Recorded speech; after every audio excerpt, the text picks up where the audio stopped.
Hi, I'm Claire Donovan, and for a long time I truly believed my life was the kind of story that people wished they could live.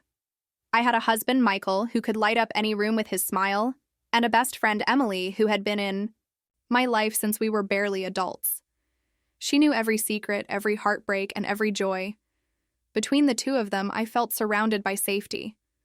I thought I had a fortress of trust. And yet, in a single afternoon, the foundation I'd built, my world upon began to crack in the cruelest way. That day started like any other. I had an important client meeting scheduled, the kind where you mentally rehearse every line before stepping into the room. But the meeting was suddenly canceled due to a storm rolling in faster than anyone expected. The skies turned a deep, bruised gray, and the rain began to pour with a relentless rhythm. I decided, almost on a whim, to head home early. It felt like a small gift from the universe, an unexpected chance to surprise Michael, maybe spend a rare quiet afternoon together. As I drove through the rain, my mind wandered. I pictured him sitting in the kitchen, maybe reading the paper, or scrolling through his phone, unaware that I was about to walk in. I imagined walking in with a smile, teasing him about how the universe was conspiring to give us more time together. Maybe we'd make coffee, maybe we'd talk. The thought made me almost giddy. In my world, Michael was my constant, my home, and the idea of surprising him felt like something warm on a cold day. By the time I pulled into our driveway, the rain was hammering down so hard I could barely see through the windshield. I grabbed my bag and hurried up the porch steps, my shoes slipping slightly on the wet wood. I reached into my purse for my keys, the familiar metal shapes cold against my fingers. I turned the key in the lock like I'd done thousands of times before, but it didn't move. At first, I thought maybe my hands were slick from the rain. I tried again, still stuck. That's when I realized something odd. The lock wasn't jammed. It was secured. From the inside. I knocked lightly, calling his name. No answer. My brows knitted together. Michael wasn't the type to lock me out, especially not in weather like this. I knocked again, louder this time, feeling a strange unease crawl up my spine. That's when I heard it, the faint sound of laughter. My stomach didn't register it as threatening at first. But then, like a punch to the chest, my mind recognized the voice. It was Emily's. She had a very distinct laugh, soft at first, then a high-pitched lilt at the end. I'd know it anywhere, even muffled behind a door. The first thought that crossed my mind was a simple, innocent one. Maybe she'd stopped by. Maybe she and Michael were talking about some surprise for me. Emily and Michael were friendly, overly friendly sometimes, but it had never occurred to me to question it. Still, something about the tone of her laugh unsettled me. It wasn't casual. It wasn't the kind of laugh you hear over coffee. It was lower, softer. And paired with the sound of shuffling footsteps inside, it made my pulse quicken in ways I couldn't explain yet. I knocked harder. This time the laughter stopped abruptly, replaced by the muffled sound of voices. I couldn't make out the words, but the cadence was hurried, nervous. It was like the air inside the house had shifted, thick with something unspoken. My chest tightened. I called Michael's name again, louder, my voice cutting through the rain. For a long moment, there was only silence, and then the faint sound of someone moving quickly across the floor. Finally, the door creaked open. Michael stood there, his face pale, his hair slightly disheveled. He forced a smile that didn't reach his eyes, the kind of smile you put on when you're hiding something. "Hey, you're home early," he said, his voice a shade too light. Behind him, the hallway light was swaying slightly, like someone had just brushed past it in a hurry. My eyes darted toward the living room, but there was no one in sight. Still, I could feel it. The presence of someone who shouldn't be there. Michael stepped aside, but only slightly, as if blocking my full view of the house. "I was, working on a surprise," he said, his words tumbling over themselves. My brain tried to make sense of it. Emily's laugh, the locked door, his nervous posture, all of it tangled into a knot in my gut. My instincts screamed that something was wrong, but my heart clung desperately to the hope that I was mistaken, that I was overthinking it. After all, Emily was my best friend, and Michael was my husband. I stepped inside slowly, my eyes scanning every corner. The smell hit me before anything else, the faint, sweet, floral scent of Emily's perfume. I'd smelled it 1,000 times on her, even borrowed it once for a night out. But here, in my home, it felt invasive, wrong. My skin prickled as I followed the scent toward the living room.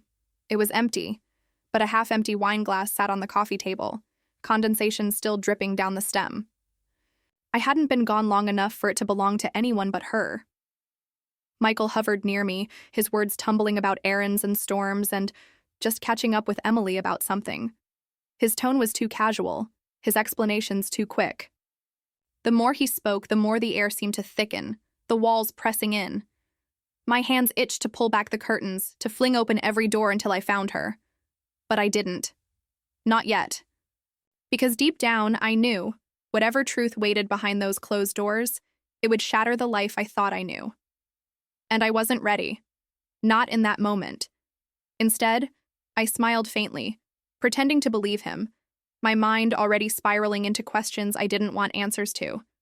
Not yet. But the storm outside wasn't the only one brewing. Somewhere between the sound of Emily's laugh and Michael's pale, stammering face, something inside me shifted. I didn't know it then, but that was the moment my marriage began to die. And it would not go quietly. At first, I told myself there had to be a reasonable explanation. Michael wasn't perfect, but he wasn't reckless. And Emily? She had been in my life for 15 years. She'd held my hair back when I was sick, cried with me when my father died. People like that didn't betray you. I clung to that belief like a lifeline, forcing my mind to dismiss what my gut was screaming. Still, the pieces didn't fit. The locked door, the quick whispers, that perfume hanging in the air like an accusation. My instincts had never been this loud before. I moved through the house that evening, going through motions as if nothing was wrong. I made dinner, we talked about the storm, and he even cracked a joke about our leaky garage roof. But beneath every word, I could feel his carefulness, the way he kept watching my face, as if measuring my mood. Emily didn't call or text that night, which was strange for us. We talked every day, even if just to share something small. The silence from her end was heavier than the rain hitting our windows. That night in bed, Michael kissed my forehead before turning away, his back to me. I stared at the ceiling, every blink replaying the moment at the door. The swaying light, the rushed footsteps, Emily's laugh echoing in my skull. I tried to silence my thoughts, to focus on the rhythm of the rain, but sleep refused to come. It was like my body knew something my mind didn't want to admit. Around 3 a.m., I realized I'd been lying there for hours, waiting for an answer that wouldn't come on its own. The next morning, my routine felt mechanical. Coffee, shower, hair pulled back. I moved through it all like a ghost. Michael kissed me on his way out, telling me he had an early meeting. I stood at the door, watching his taillights disappear, my chest tight with an unease I couldn't shake. I wanted to call Emily, to ask her outright why she'd been at my house, but I couldn't. Not yet. If I confronted her, she'd have a chance to cover her tracks. And deep down, I wasn't sure I could bear hearing her voice lie to me. Instead, I decided to keep my eyes open. I started paying attention to details I'd ignored before, the way Michael kept his phone glued to him, even in the bathroom. How he suddenly began staying late at work, claiming last-minute meetings. And Emily, she was harder to pin down. She'd cancel plans at the last minute, her excuses vague and rushed. Each small shift in their behavior was like a drop of water, steady and relentless, wearing away at the trust I had left. And I knew I couldn't keep pretending much longer. One afternoon, I saw Emily's car parked outside a coffee shop on the other side of town. I almost went in, but something stopped me. Through the window, I saw her on the phone, smiling. Not the casual kind of smile you give to a friend, but the soft, private kind that comes when you're talking to someone who means more. My chest tightened. She looked happy. Happier than I'd seen her in months. I drove away before she could see me, but the image stayed with me all night, like a thorn under my skin. The moment everything shifted came 2 days later. Michael left his phone on the kitchen counter while he went to take a shower. Normally, he'd never do that. My hands were shaking before I even picked it up. His phone was locked, but the preview notifications were enough. Emily's name lit up the screen, followed by words I'll never forget. "Last night was perfect. I can still feel you." My stomach dropped. The world tilted. I set the phone down before he could return, but something in me broke completely in that moment. I didn't cry. Not right away. Instead, a cold, steady calm settled over me. It wasn't the calm of acceptance. It was the stillness before a storm. Every moment from the past months began reordering itself in my mind, fitting together like a grotesque puzzle. The laughter, the locked door, the perfume, the late nights, the missed calls.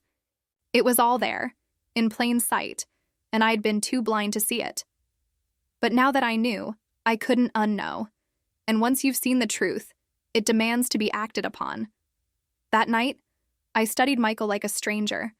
The way he moved, the way he smiled at me, as if nothing had changed. He didn't know that I knew, and I wasn't about to tell him. Not yet. I needed time.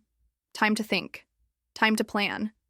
Confrontation would give them the chance to rewrite the story, to deny, to twist the truth until I questioned my own memory. I wouldn't give them that power.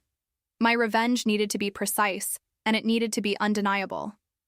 The next few days were spent quietly collecting pieces. I went through our bank statements, finding charges that didn't add up. I began taking mental notes of when Michael left the house and when Emily seemed to suddenly be unavailable. I even checked social media for subtle overlaps, the same wine glass in 2 different photos, the same background in posts that claimed to be taken on different days. With every detail, the picture became sharper, uglier, and impossible to ignore. My trust wasn't just broken, it was obliterated. I started saving everything. Screenshots of messages when I could get them, photos of his car parked outside, places he had no reason to be. A recording of Emily's voice on a call. I accidentally answered. I didn't know exactly what my endgame was yet, but I knew one thing. When I confronted them, there would be no escape. They wouldn't just lose me, they'd lose each other, their reputations, and the life they thought they could build in the shadows. And as I tucked my phone into my pocket that night, staring out the window at the rain-slick streets, I made myself a promise. They thought they were careful. They thought they were untouchable. But I was done being the blind, trusting wife. I was going to be the storm they never saw coming.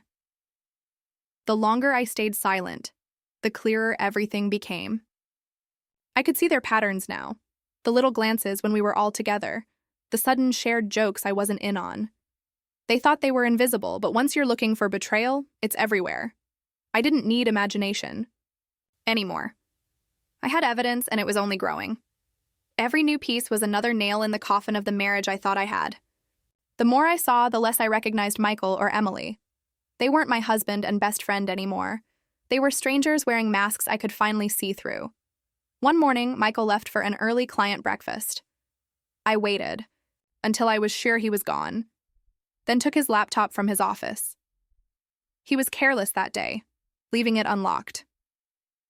My hands trembled as I searched, but what I found made me feel both sick and vindicated. Folders of photos, some innocent, others not. Late-night email exchanges with Emily, written in a tone that left no room for misinterpretation. They were intimate, teasing, and cruel in ways that cut deep. Seeing my own name in their conversations felt like being stabbed while they laughed about it together. I forwarded every damning email to a private account I'd set up. No one else knew about it, not even my closest relatives. This was my vault, my arsenal. Every screenshot, every photo, every timestamp, I stored them all there. The more I read, the more the shock wore off, replaced by something sharper, more controlled. I realized that my silence wasn't weakness. It was power. They didn't know I was building the ground beneath their downfall, brick by brick. When the time came, I wouldn't just confront them. I'd dismantle their entire illusion in one strike. A few days later, Emily texted me out of the blue, asking if I wanted to meet for coffee. Her timing was suspicious, as if she sensed some distance between us. I agreed, keeping my tone warm, normal. When we met, she smiled like nothing was wrong, sipping her latte and asking about work. I watched her closely, wondering how she could look me in the eye after everything. The lies rolled off her tongue effortlessly, her expressions perfectly practiced. If I didn't know the truth, I might have believed her. But I did know, and every fake laugh only fueled my resolve. That evening, Michael came home late, claiming traffic had held him up. I didn't confront him, didn't ask questions. Instead, I offered him dinner, smiling when he mentioned how Emily said hello. My heart didn't race anymore when her name came up. Instead, I memorized his tone, his choice of words. His lies had a rhythm now, one I could almost predict. And with every repetition, I knew he was digging himself deeper without realizing it. They were growing comfortable in their deception, and that comfort would be their undoing when the trap closed in. One night, unable to resist, I decided to check Emily's social media again. She had always been careful, but that night she slipped. A photo of her wine glass on a marble countertop caught my eye. It was the same countertop in our kitchen. The distinctive white streak down the side was unmistakable. She'd posted it with the caption, "Best night in." She thought no one would notice, but I noticed. And now I had photographic proof of her being in my home when I wasn't there, time-stamped for undeniable clarity. Another piece of the puzzle slid into place. I began cross-referencing everything. Her posts, his absences, the receipts I'd quietly taken from his wallet. Dinner reservations for 2, hotel stays for business, gift purchases that never made it to me. The pattern was perfect in its ugliness. It painted a picture so complete that even they wouldn't be able to deny it. My mind was no longer foggy with heartbreak. I could see everything with cold precision, and I began to think of the moment I'd lay it all out for them, knowing their faces would crumble under the weight of their own truth. It wasn't enough to just have the evidence. I wanted it to be impossible for them to twist. So I began recording my calls with Emily when she phoned me. Nothing outright incriminating slipped through. She was too smart for that. But the tone, the hesitations, the way she avoided certain topics, it was all there. I even installed a small recording device in the living room, hidden in plain sight among books and candles. If she ever came over again when I wasn't home, I'd know. And part of me hoped she would. The final confirmation came on a rainy Thursday. Michael left for a late meeting at 7 p.m. I waited 20 minutes, then drove to the address I'd seen on one of his receipts, a boutique hotel on the other side of the city. I parked across the street, the rain blurring the windows, just enough to give me cover. And then I saw them. Michael standing in the lobby, his hand resting on Emily's lower back as they laughed together. They looked comfortable, familiar, intimate in a way no one else could misinterpret. My heart didn't shatter this time. It hardened. I didn't approach them. That wasn't the plan.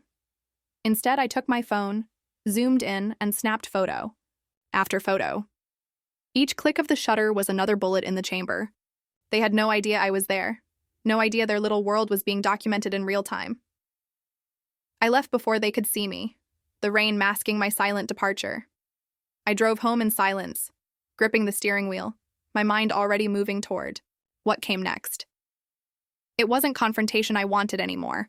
It was demolition. By the time I got home, I'd already decided there was no turning back.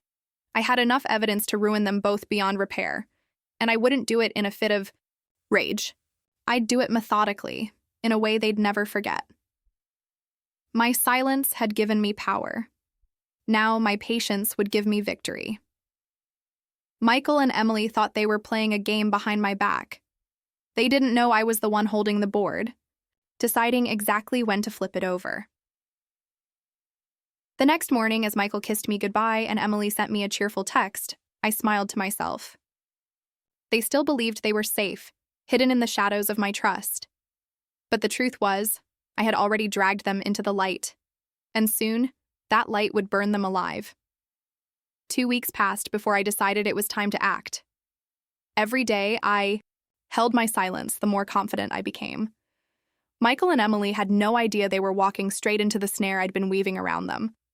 I wanted the reveal to be undeniable, public enough to strip them of their comfort, but private. Enough to make every second unbearably intimate. A dinner. That was the perfect stage. Something that looked warm and celebratory on the surface, but underneath would be the burial ground for our marriage and friendship. I sent them both the same cheerful invitation.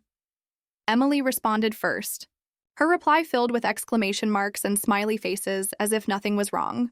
"Can't wait. It's been too long," she wrote. I could almost hear the false enthusiasm in her voice.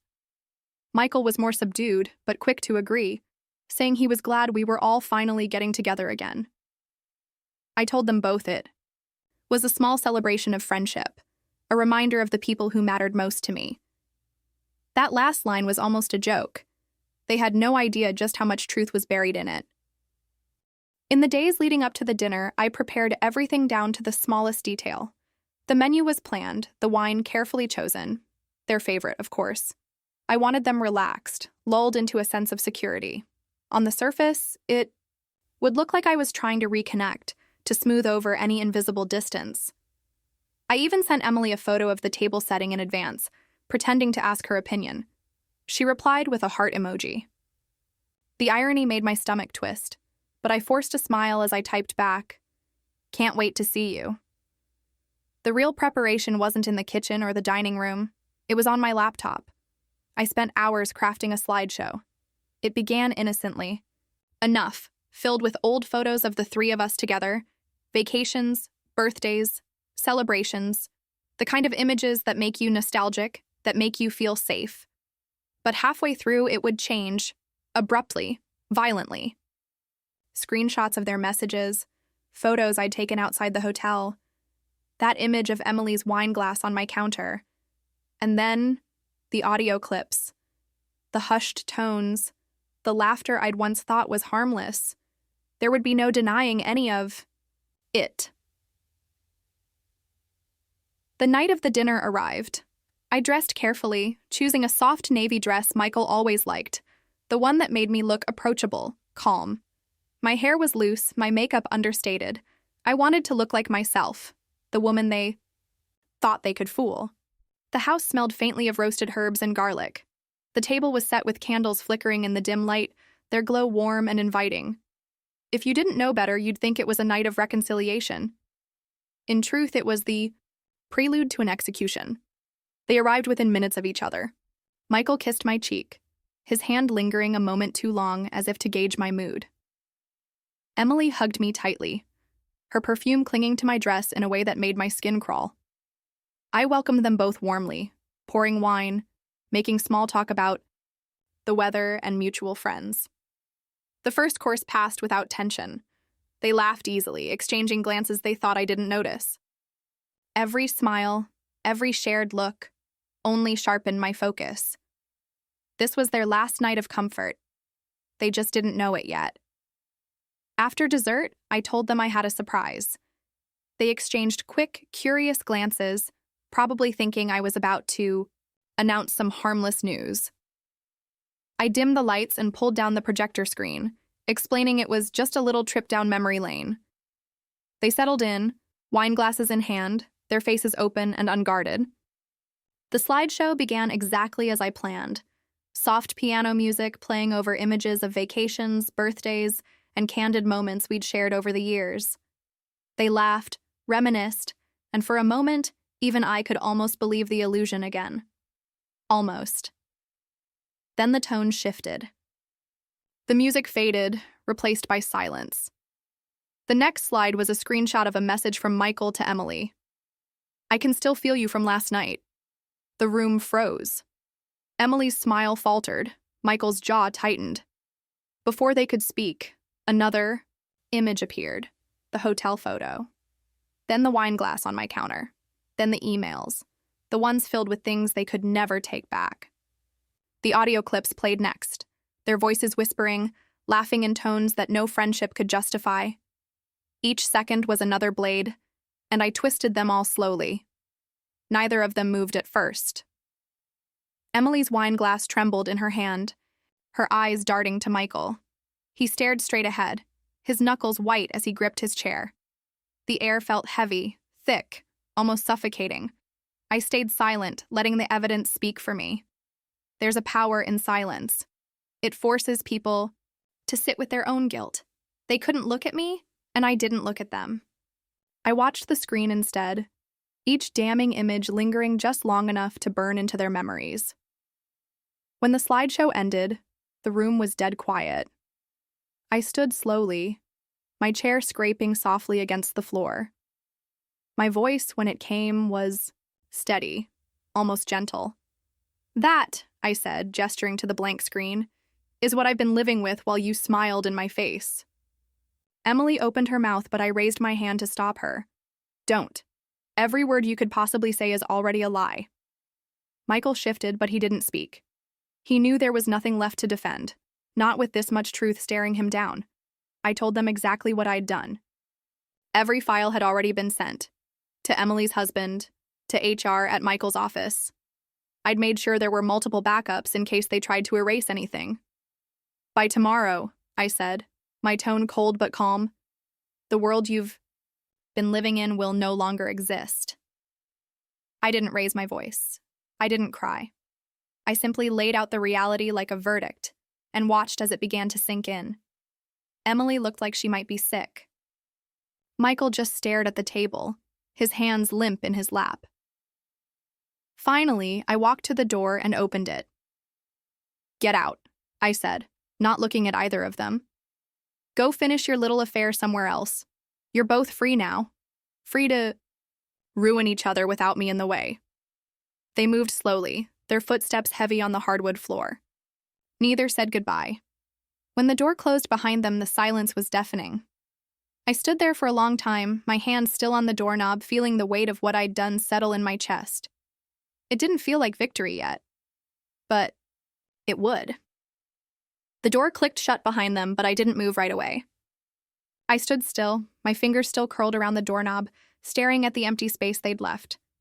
The rain outside was softer now, more of a mist than a storm, but inside, my chest felt heavier than ever. I'd expected relief, some burst of satisfaction at watching their faces crumble. Instead, I felt hollow, like the echo of a war that had been fought entirely in silence. I walked back to the dining table, the candles still flickering, casting shadows over the empty plates they'd touched with their betrayal.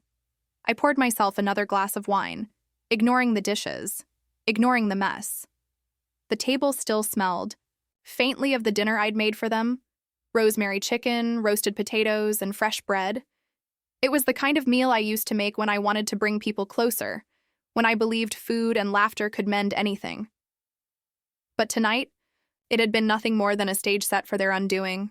I took a sip, the wine tasting sharper than before, and let the silence fill the room until it was almost unbearable. The phone buzzed on the counter. A message from Emily's husband. I saw the files. She's gone. Another from HR at Michael's. Office will be addressing this immediately. I didn't reply to either. There was nothing left to say. The dominoes were already falling, and by morning, they'd both be standing in the ruins of their carefully constructed lies. That had been the point all along, not just to expose them, but to ensure there was nowhere left for them to hide. Once the truth had burned everything down. Michael called twice that night. I let both calls go to voicemail. His voice on the first message was low, shaky, almost pleading. By the second, he sounded angry, accusing me of overreacting and destroying everything. I deleted them without listening to the end. It amazed me how quickly guilt could turn into defensiveness, how someone who had done so much damage could still see themselves as the victim. But that wasn't my burden anymore. I'd carried it long enough, and now it was his to drag behind, him for the rest of his life. Emily didn't call. She sent one text, a pathetic, fragmented apology that wasn't really an apology at all. It was filled with excuses, half-truths, and the kind of vague, self-serving regret that people offer when they're only sorry they got caught. I read it once, then deleted it without responding. I imagined her scrambling, trying to explain, herself to her husband, to friends, to anyone who asked why her life was suddenly falling apart. Maybe she'd cry. Maybe she'd lie again. Either way, I wouldn't be there to witness it. She'd lost that privilege forever. In the quiet that followed, I walked through the house, room by room. I noticed how different everything felt now. Not physically, but in the weight of the air. The living room no longer felt like a space for comfort. It felt like a crime scene, tainted by the scent of her perfume. The bedroom felt colder, the bed wider, as if it knew it had been shared in ways I hadn't consented to. Every corner carried a shadow I hadn't seen before, and I knew it would take time to reclaim them if I ever could at all. The next morning, I woke early. The storm had passed, and sunlight spilled into the kitchen, almost mocking in its brightness. I brewed coffee and sat by the window, watching the street outside come alive with people heading to work. Somewhere out there, Michael was waking, up to a life that no longer included his marriage, his reputation, or the comfort of my forgiveness. Emily was waking up to the same reality, stripped of the safety net she thought she'd always have in me. They had each other now. And somehow, I knew that was the worst punishment of all. I thought about what came next. Divorce, obviously, but more than that, rebuilding. Not the kind of rebuilding where you try to patch the cracks and pretend the wall was never damaged. This would be a demolition and a rebuild from the ground up. I would create a life so far removed from their betrayal that they wouldn't even recognize me anymore. And they wouldn't get to watch. They'd be left wondering if I was happy, if I'd moved on, if I'd found someone new. That mystery would gnaw at them long after the dust settled. That evening, I took down every photo of us from the walls and shelves. I packed them into boxes and sealed them shut. The house looked bare without them, but lighter too, like it was shedding the weight of the lies it had been forced to hold. I replaced one frame on the mantel with a simple blank piece of paper. It wasn't art, it wasn't a placeholder. It was a reminder. Sometimes, a blank space is better than a picture filled with false smiles and hidden knives. Days turned into a week, and the fallout grew. Friends called to say they'd heard the news. Some sounded shocked. Others admitted they'd always suspected something. I listened, but I didn't share details. Let them wonder. Let them fill in the blanks with their own imaginations. The truth was, no matter how much they thought they knew, only I had seen the full scope of it. And only I had orchestrated the ending that left no room for escape. When I finally signed the divorce papers, I didn't feel sadness. I felt finality. Like closing the cover on a book that had started beautifully, but ended in rot. Michael and Emily had become a story I no longer wanted to tell. And yet, the power in knowing I'd finished it on my terms was intoxicating. I'd been the quiet observer, the silent gatherer of evidence, and in the end, the one who delivered the final blow. They never saw me coming, and that was the sweetest part. Sometimes I think about the night of the dinner, about the look on their faces when the screen shifted from warm memories to cold truth. That's the image I hold on to, not the years of love, not the laughter, not the false promises. Just that moment, the one where they realized their little world had collapsed in front of the only person who could have forgiven them, and that forgiveness would never come. That was my reckoning. That was my freedom, and I walked into it without looking back.